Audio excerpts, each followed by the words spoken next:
Hello, everyone. The voice that you are hearing is that Lily Mae, creator of the Glambitious brand. If this is your first time tuning in, I encourage you to visit theglamceo.com to check out the exciting events we have coming up and the opportunities we have to elevate your voice and visibility. This is the Winning in 2025 limited podcast series where I want to introduce you to dynamic women who can help you win in 2025. Hyacinth, go ahead and introduce yourself. Hi, my name is Hyacinth Henderson. I am the co-CEO of the Henderson Financial Group. We're a full-service financial planning and investment advisory firm, and we've been in business for 30 years. Wow, wow. That is astounding because I think the statistic is that most businesses, I think, don't even last 5 years. So, what would you say, are the keys to that type of longevity? So my father started the firm 30 years ago, and he still works here. So I get to see him when I come into the office. And the key to the business's longevity has been his approach when he started 30 years ago, and that was to explain things to our community in an easy, digestible way so that they can understand it. And so that has really allowed us to connect with our community, connect with our clients, and build this lasting business, because finance and financial topics and retirement and investing have a lot of big words and complex titles and things like that. So our clients have come to know us for simplifying it, and they really appreciate that about us. And so we've been around for 30 years due to that. Wow, that is fantastic. And I know that financial planning feels heavy for most people. So I love that you're, simplifying the process because I think oftentimes people may leave that on the back burner because they feel like it's so overwhelming and so many things to digest and figure out. What would you say, as far as like people thinking they have to have a certain amount of money to even work with a financial planner? What would you say to them? Yeah, so it's going to depend on the type of financial professional you work with. Some of us do have minimums, some of us offer different services. So I like to remind people that there are differences between financial planning and investing advisory. Mhm. And so if you think about financial planning, I like to look at that as the whole meal, the whole entree. It's not just a side dish. That Mhm. means we're going to plan your financial picture, including all aspects, not only just investing. And most of the time, people just want to talk about the sexy stock picks, right? So, if you're doing financial planning, then you're going to want to work with an advisor who understands that regardless of where you are with your level of income or assets, you're looking for a financial plan. But the short answer to that question is get started, because there is a professional for you, but you just need to be clear about what services they're going to provide for you and how much that will cost you, and also how much money you need for that service, so to speak. Gotcha, gotcha, gotcha. And what would you say is the most important tip to give someone about their finances? Know your numbers. Know your numbers. I see this across the board. It doesn't matter if you make 50,000 a year or 500,000 a year. You got to know your numbers. And I like to use the analogy that you don't have to be sick to get better, meaning you don't have to be sick to go to the doctor for a checkup. You want to check in on yourself and your vitals, the stuff that you can't see, even if you don't have chronic pain or a chronic cough or something like that. And so I tie this back into numbers because oftentimes people don't realize that just because they are doing okay doesn't mean that they're doing the best that they could do.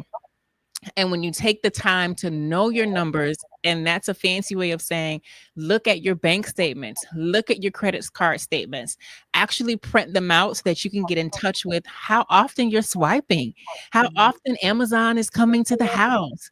Ooh, you took that many trips, this year. So when you know your numbers in that way, then you'll be able to look and see where you can allocate, a fancy way for saying, direct your money towards your financial future, your present financial goals, and all of that starts with knowing your number. So that's my number one tip. That's good. A great, great tip. Now, does your company help with that part, or is that something people need to do before they seek a financial planner? Or will you go through the accounts and be like, girl, you're spending too much on Amazon? Oh yes. Oh yes, that's like the first exercises. It depends on the level of engagement, but Mhm. that is budgeting and looking at your numbers. That's the first exercise. Because again, people come in and they want to do all this fancy stuff and they got this amount set aside and that. And with every client, I'm like, Okay, upload your bank statements to the portal. Upload those Mhm. credit card statements. I know you using it because you're getting the miles and the points and all this stuff like that. But let's go over this first so that we can set the tone and give you a real idea of how much you're actually spending, Mhm. because most people don't realize that. Again, it's like, oh, well, I'm keeping the lights on, my mortgage is paid, my rent is paid, whatever the case may be. The children have shoes, I'm able to take a vacation, I am doing okay. And while Mhm. you may be doing okay, you could be doing much better if you knew your numbers. Right, right. That makes so much sense. Mhm. Let's talk about mindset as it relates to our finances, because for Yeah. me, I grew up in an era where it was just like treat yourself. So, when I got my first job at 16, no one told me how to spend that money. Mhm. I just got to buy the Guess jeans. I think Guess was really popular back then. I'm aging myself, but I just got to spend on clothes and go out to eat with my friends. And no one said, Lily, put a portion of this in a savings account, or Lily, let's save some of this for college. It was just like, hey, it's your money, treat yourself. So let's talk about mindset. What would be, your advice about that as it relates to financial planning? Yeah, so you're definitely not alone with the Guess jeans. I was right there with you with the Guess and the Juicy Couture. So, and I was right there with you, girl. I would get direct deposit on Thursday. It hits midnight. By Friday, I was at the mall. Yes. And then we were at what was the restaurant back in the days? We used to do Chili's. Child, we used to spend it all in 3 days and have to wait another 2 weeks. So you're not alone, and many of our listeners and viewers are not alone either. So when it goes back to mindset, everything starts in your mind. I want you to make up your mind and ask yourself, okay, you know what? I deserve to treat myself. And you're right. I am an and girl. I'm not an or girl. So when you think about, okay, I'm treating myself, I want you to ask yourself this question: am I treating my present self Mm. or my future self? Or am I treating my present self and my future self? So think about that. If you shift the mindset and say, hold on, I want to be an and person. I don't want to feel deprived. I don't want to feel like I'm working and hustling or doing whatever I have to do to make this income come in, and I just got to save it all.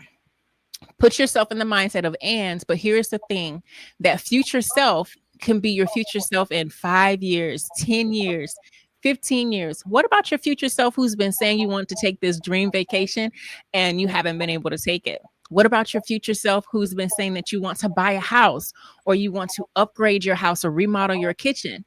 So I'm definitely all for treating yourself, but shift that mindset and really start to massage it. I like to say changing your mindset is like conditioner, right? As soon as you slap the conditioner on it, the curls don't immediately get soft, especially if you are ethnic like I am, right?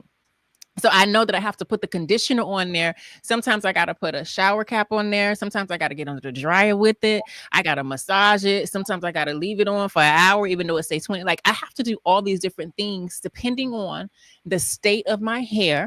If I just took braids out, or whether I'm just 2 weeks between a wash. The way that I condition my hair is going to take some time depending on where I am. So when you talk about conditioning your mindset to be able to make different money moves so that you can not only treat your present self, what I'm saying to you is give yourself some time, but don't stop. Don't Mhm. stop. Don't say I put the conditioner on and these curls, it's still, a little tough. I was gonna say something else, but everybody's sensitive these days. It's still my hair's still a little tough. I'm still, I'm my butt shocks back there, right? No, put that hot oil on there. I'm dating myself too. Put that shower cap on there and go on about your business, knowing that the conditioner is going to work. So be gentle with yourself as you condition your mindset to step into the place of understanding and knowing that you do get to treat your present self and your future self and your future generations. I love that. That is like such a great explanation, because I realized I would always focus on my present self all of the time. And that's just because that's how, I was raised. My mom was very much like, girl, go on the trip, live your life. She always encouraged me to live my best life and just do what brings me joy all of the time. So I was constantly treating present Lily and not thinking at all about future Lily. And then future Mhm. Lily gets here like, wait a minute. Wait a Girl, we minute. What have you been doing, girl? So Yep. no, that's I love that explanation. And in your explanation, it builds in a little grace too. Like, Yeah. give yourself grace, but continue to massage your situation, shift your Mhm. mindset gently, make some steps in the right direction, and not just give up on the process of like financial planning and so forth. What do you feel like is the biggest obstacle to financial success and financial freedom? Discipline. Mm, Discipline. that So part. after we talk about knowing your numbers, notice that this is a buildup, right? We're laying the foundation. This is a whole mini financial planning session, right? So after we talk about knowing your numbers, then we talk about shifting your mindset and giving yourself some grace and understanding that you can do both. You can be an and guy or girl, right? Then you got to be disciplined. You got to be disciplined. And discipline means doing what you ought to be doing when you don't feel like doing it. And so with my clients, before I have them focus on disciplining their money muscle, I go have them focus on a discipline another muscle. I may give Mm, them a challenge where we say, listen, no eating out for 30 days. Only cook what's in the house. That means go through your pantry, your freezer, your deep freezer, and only use the food that's in your house. I also may say do a 30-day social media detox or TV mm, detox. And so what they're realizing is how weak their discipline muscles are mm. and all the mental chatter that comes up when they're trying to do these 30-day exercises. And then by the time we get through it in 30 days, then they realize they've gone through different levels, different emotions, learned some things about themselves. And now I'm like, okay, great, but you made it through. You came to these realizations. You were able to change. And now let's apply that to your money. So discipline is the number one thing I also encourage my clients. Do a discipline with exercise, healthy eating, diet, all those things that you so easily give excuses. It's raining outside, so I didn't go for a walk. They have on demand exercise everywhere these days, so strengthening that discipline muscle in one area is going to help you learn so many things about yourself so that when it comes time for you to be disciplined in your finances, you will know that you can do it. Because if you could do it over here, you could do it over there. Oh, that is so good. I love that you give your clients challenges in other areas because that discipline muscle, if you haven't been exercising it, it is hard to kind of get into, financial discipline, even like you said, gym discipline. I remember one of my friends, we were like 23. I think we just got out of college and she became a nurse and she had the goal to save up enough money to pay for her master's program, and we Mhm. were only 23 and she was saving every dime. So we would go on trips and she's like, I can't go. And we're like, Mhm. what? Girl, we're going to Miami. We're about to have a good time. She was like, I can't go. Or we might want to go out to eat. And she's saying, I can't go. And we're like, girl, you have $40,000 in the bank now. You can go eat. She would be like, I can't go. But in 2 years, she was able to save enough to pay off her master's program, like full Yeah. out without any loans. And it's because she was exercising like such impressive discipline at merely 23. And I'm sure that spilled over into other areas of life. So you're right. Like the discipline part is something that we all have to find a way to work on and navigate for sure. Um, I guess in closing, is there any other advice you would give to people that are, who are looking to improve their finances this year? Like any other advice you want to share? Start right now. Not now, but right now. Not tomorrow. I don't want to hear about what you shoulda, coulda, your mama, daddy, auntie ain't teach you. Start right now. And what does that mean? Oftentimes people will use their past experience to prevent present progress. I'll say that again. Oftentimes people will use their past experience to prevent present progress. So we don't have to spend a whole lot of time talking about what didn't happen in this job and that man. We don't have to talk about that. Start right now with what you have. And so what that means is you may only be able to set aside $25 a week or $25 a day, but do it. Do it right now. Maybe you done all the exercises that we talked about in this live, and now you look and you see, goodness gracious, I'm spending $500 a month on Amazon on stuff I really don't need. Now let me save that $500 a month. And maybe I'm not disciplined enough to save 500 at one time. So I'll break it down and save 125 a week. Right. So start right now. I like to tell my clients that imagine that you're broken down on the side of the road. If you continue to sit in your car, nobody's going to come save you. Let's say you called Uber, you called AAA, you called whoever, and you're in a secluded area and you've been waiting and waiting and waiting. You have a choice. You can open that door, get out of that car, and start walking down the street. As you start walking down the street, you may run into the person that you called for help, and they may have said, you know what, my battery's out on my way to get you. Or it kept looping me, this GPS kept looping me around. Or you may not run into them. You may run into somebody else who has a car and that says, you know what, hey, come get in my car. I remember you from school, or whatever the case may be. And the help is when you get out of the car. So when I'm using that analogy because I want to paint a picture that says you got to get up and do something. You sitting in the car and waiting for help is the equivalent of you sitting and waiting for your financial situation to change. If your financial situation was going to change and be what you wanted it to be, you would not need a professional to help you and guide you. Understand that. So wherever you are, start right now. And if you're still working on that discipline muscle, one of my other exercises that I tell some of my clients is just throw the money behind the dresser. If you still old school and play by the old rules and still keep cold hard cash, just $20, just put it behind the dresser. Just put it behind the dresser. Why do you say that, Hyacinth? Because in the event that you feel like you got to get down there and pull that dresser out because you know you've been throwing money back there, several things are going to go off in your mind and say, girl or guy, why are you doing this? Do you really need that new pair of shoes? Do you really need to put that deposit on that trip? You got to bend down and pull the dresser out, vice versa. Bring it up to today's technology standards. Let's say you have an online bank or a credit union that's not your regular bank, and you've been transferring that 125 a week or $500 a month or whatever. And in order for you to access your money, it's a little bit of inconvenience. What I want to happen is before you go withdraw that money or wait the 3 days or whatever, send it back and give them your firstborn child and your left pinky toe. I want you to think to yourself, hold on, why did I set this money aside in this way in the first place? So the short answer is start right now, not now, but right now, and continue walking your journey. And as you continue walking your journey, you will align with information such as today's show. You will align with people, books, podcasts, professionals, all types of information that will take you to the next level. But you got to open that door, get out the car, and start right now. Great advice. And I'm sure that there will be some viewers to get convicted. If you're catching this as a replay, make sure that you comment replay.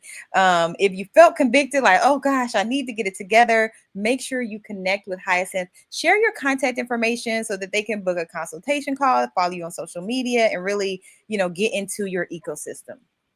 Thank you. Thank you. So let me say really quickly, if you feel convicted, I like to call that I've stepped on your toe, right? So I got on my stiletto and I stepped on your toe. And when I realized I was stepping on your toe, I didn't jump back and say, oh, my bad. I didn't mean to. I actually dug it in there a little bit more. I did that because long after I leave, long after you watch this show, I want you to continue to feel the throbbing.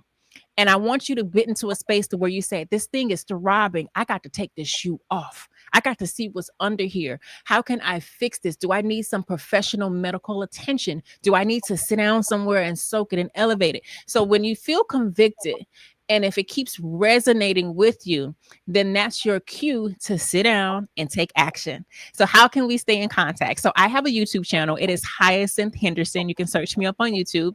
I do release weekly videos. If you are ready to have one-on-one contact, you can visit my website, www.thehendersonfinancialgroup.com, or you can call my office at 305-825-1444. And my receptionist will be excited to schedule you with an appointment to speak with me. Awesome. Make sure that you connect with Hyacinth. If anything in this discussion, rang true to your situation, you feel like, okay, it's time to step it up in 2025 and change things financially, definitely don't do it alone. Go ahead and connect with an expert that can be your guide through that process. And if this was your first time tuning in, again, make sure you head over to theglamceo.com to stay connected because we have some exciting things coming up, like a brunch during Essence Festival weekend. And we welcome you to join us there, as well as a brunch in Houston, Texas. So make sure you head over and stay connected. Again, Hyacinth, thank you so much for coming on to share these tips and reminders and insights that our community needs to hear most so that we can shift not just our financial future, but that of the generations to come. This is very important work that you're doing by educating people and reminding them that now is the time to take charge of their financial future. So, again, if you're tuned in, we thank you for tuning in to another episode of the Winning in 2025 podcast. Bye bye. Thank you for having me. Bye-bye.